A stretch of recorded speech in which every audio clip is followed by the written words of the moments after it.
আমরা সবাই জানি যে আগামীকাল 140তম মহান মে দিবস। পৃথিবীর ইতিহাসে, মানব সভ্যতার ইতিহাসে যতগুলো ঘটনা আছে তার মধ্যে অন্যতম মহান মে দিবস।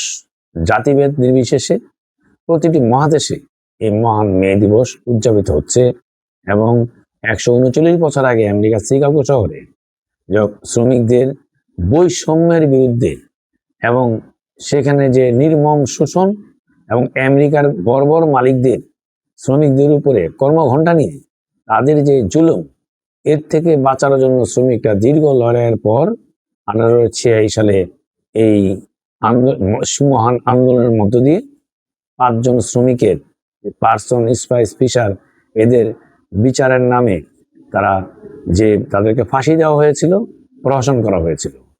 আজকে বাংলাদেশে এই নতুন সরকার, আমরা জানি যে গত 24শে জুলাই যে দেশব্যাপী যে বৈষম্যের বিরুদ্ধে এবং বৈষম্যমুক্ত বাংলাদেশ গড়ে তোলার জন্য ফ্যাসিবাদী সরকারের বিরুদ্ধে যে লাগাতার ছাত্র জনতা শ্রমিকের আন্দোলন হয়েছিল, সেখানে 640 জন শ্রমিকের প্রাণহানি ঘটেছে। আমরা এই অন্তর্বর্তী সরকারের পরবর্তী বর্তমান যে নির্বাচিত সরকার, এই নির্বাচিত সরকারের কাছে সকল শ্রেণীর পেশার মানুষের যে মূল প্রত্যাশা আছে, জনসংখ্যার দিক দিয়ে বাংলাদেশের উৎপাদন এবং বৈদেশিক রপ্তানির জন্য সবচেয়ে বড় যে খাত গার্মেন্টস সেক্টর, এবং অপরাপর সকল শ্রমিকের এই সরকারের কাছে, নতুন সরকারের কাছে অনেক প্রত্যাশা আছে। প্রত্যাশার মধ্যে একটি প্রত্যাশা হচ্ছে যে শ্রমিকরা যে বেতন পায়, যে বেতন দেওয়া হয়, দেখা যাচ্ছে বেতন কিছুটা বাড়লেও 2-4 বছর পরে জিনিসপত্রের দাম বৃদ্ধি পেয়ে পেয়ে পূর্বে যা বেতন পেত তার তুলনায় আগে যে জিনিস কিনতে পারতো সেটাও কিনতে পারে না। হিসাবে শ্রমিকদের বেতন কমে যাচ্ছে, আয় কমে যাচ্ছে দ্রব্যমূল্য বৃদ্ধির কারণে। যার কারণে শ্রমিকদের একটি দীর্ঘদিনের দাবি, আমাদের বাংলাদেশ টেক্সটাইল গার্মেন্টস শ্রমিক ফেডারেশন, আমরা এটা সারা বাংলাদেশের সকল শ্রমিক সংগঠনকে এইভাবে আমরা ঐক্যবদ্ধ করেছি যে প্রত্যেকটা শ্রমিক সংগঠনের পক্ষ থেকে গত 16 বছর যাবৎ আমরা রাউন্ড টেবিল করে আসছি শ্রমিকদের জন্য কেমন বাজেট চাই। আজকে মে দিবসকে সামনে নিয়ে বলতে হয় যে বৈষম্য মুক্ত বাংলাদেশ গড়ে তোলার জন্য যারা বুকে রক্ত দিয়েছে, দেশের সব মানুষের যেমন প্রত্যাশা, শ্রমিকদের প্রত্যাশাকে শ্রমিকদের বঞ্চিত করে রাখা যাবে না। কারণ এই দেশে শ্রমিকরাই সবচেয়ে বেশি বৈষম্যের শিকার। তাহলে শ্রমিকদের জন্য সরকারের অবদান অনস্বীকার্য করতে হবে।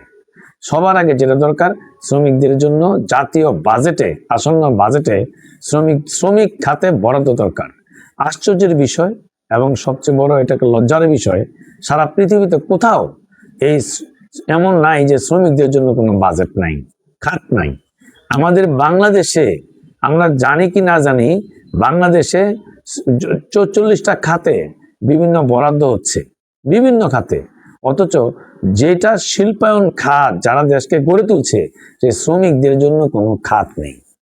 অর্থাৎ শ্রমিকদের ভাগে জাতীয় বাজেটের কোনো অনুদান রাখা হয় না।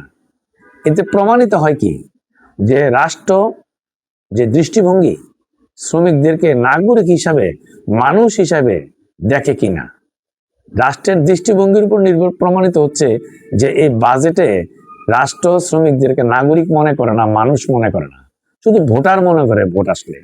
তাহলে সবার আগে যেটা দরকার, আমরা জাতি মনে করি, সারা দেশের মানুষ মনে করে, শ্রমিকদের যদি খেয়ে পরে বাঁচতে পারে পরিবার পরিজন নিয়ে, আশা করি কারো কষ্ট হওয়ার কথা না।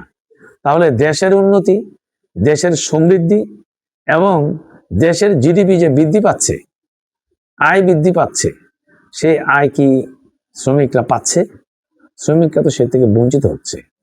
ফলে শ্রমিকদের যে সাধারণ অধিকারগুলো, অর্থাৎ তার থাকার জায়গা দরকার, তার 3 বেলা খাবার দরকার, ছেলে মেয়ের লেখাপড়া দরকার, সেটা রাষ্ট্রর দায়িত্ব হচ্ছে এদের, এই শ্রমিকদের মানুষ হিসাবে যে মৌলিক অধিকারটুকু, সেই মৌলিক অধিকারের জন্য রাষ্ট্র কাজ করবে। আমাদের সংবিধানে কিন্তু স্পষ্ট আছে যে পিছিয়ে পড়া নাগরিকদের জন্য রাষ্ট্র সবার আগে তাদের ভূমিকা পালন করবে। যার কারণে শ্রমিকদের এই আজকে যে পিছিয়ে পড়া শ্রমিকদের যে শোষণ এবং শ্রমিকরা যে বঞ্চিত তার থেকে রক্ষার জন্য এবং পরিবারগুলি বাঁচানোর জন্য আজকে জাতীয় বাজেটে শ্রমিকদের রেশনিং বরাদ্দ করা অপরিহার্য একটা বিষয়। শ্রমিকদের খেয়ে পড়া বেঁচে থাকার জন্য শুধুমাত্র শ্রমিকদের স্বার্থই না, কারণ যদি শ্রমিকরা যদি খেয়ে পড়ে সুস্থ থাকতে পারে উৎপাদনও ভালো হবে। কারণ একজন অসুস্থ শ্রমিক, একজন রুগ্ন শ্রমিক, একজন ক্ষুধার্ত শ্রমিক কিন্তু সর্বোচ্চ উৎপাদন দিতে পারে না। এই কারণে আমরা আমাদের সংগঠনের পক্ষ থেকে জাতীয় বাজেটে শ্রমিকদের জন্য বরাদ্দের দাবি জানিয়েছি, রেশনিং বরাদ্দের দাবি জানিয়েছি। আজকে বৈষম্যমুক্ত বাংলাদেশ গড়ে তোলার জন্য আমাদের জাতীয় বাজেটে এই রেশনিং বরাদ্দ অপরিহার্য। আমি আরেকটা সর্বশেষ কথা বলছি যে এই মহান মে দিবস কথা বলতে পারছি না, শুভেচ্ছার আগেই আসা দরকার, ঠিক না? আগে আসা দরকার শুভেচ্ছা।